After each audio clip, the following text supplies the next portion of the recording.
যাকে তাকে ভালোবাসা যায় না আসলে। ভালোবাসা সবার প্রতি আসেও না। ভালো লাগা, আগ্রহ, মনোযোগ, শক্তি, ভক্তি, সম্মান, মনের মিল থেকেই কারো প্রতি ভালোবাসা আসে। ভালোবাসা হচ্ছে বনিবনার বিষয়। যার সাথে মনের বনিবনা হয় না, তার সাথে ভাবও জমে না। কাউকে ভালো না লাগলে তাকে ভালোবাসাও যায় না। যার স্বভাব আচরণ আপনার পছন্দ নয়, যার ব্যক্তিত্ব আপনাকে মুগ্ধ করতে পারেনি, যার কথা বলার ধরন আপনার ভালো লাগে না, তাকে আপনি কশমিন কালেও ভালোবাসেননি। ভালোবাসার প্রথম শর্ত হচ্ছে মনের সাথে মনের মিল হতেই হবে। ভালোবাসার বিনিময়ে ভালোবাসা পাওয়ার কোনো নিশ্চয়তা নেই।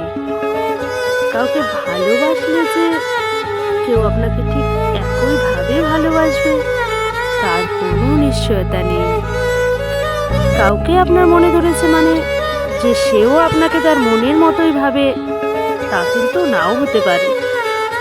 প্রত্যেকটা মানুষের আচরণগত বৈশিষ্ট্য সম্পূর্ণ আলাদা, আর এই আচরণ এবং স্বভাবের পার্থক্যের কারণেই মূলত মনের সাথে মনের বনিবনা হয় না। আর সেই মনের সাথে মনের বনিবনা না হলেই ভালোবাসা একতরফা হয়ে যায়। আপনি যাকে ভালোবাসেন সেও ঠিক একইভাবে আপনাকে তখনই ভালোবাসবে যখন আপনি তার মনের মতো হন। পৃথিবীতে কোনো মানুষই তার মনের মতো না হলে তার ডাকে সাড়া দেয় না।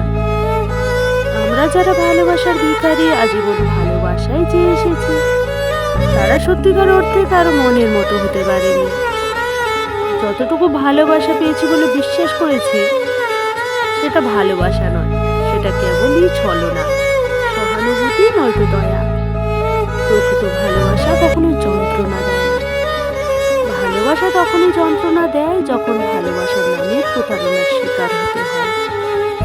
একতরফা নয়, পরস্পরের মনের সাথে মনের বনিবনা না হলে সেই সম্পর্কে কখনো ভালোবাসা থাকে না, থাকতে পারেই না।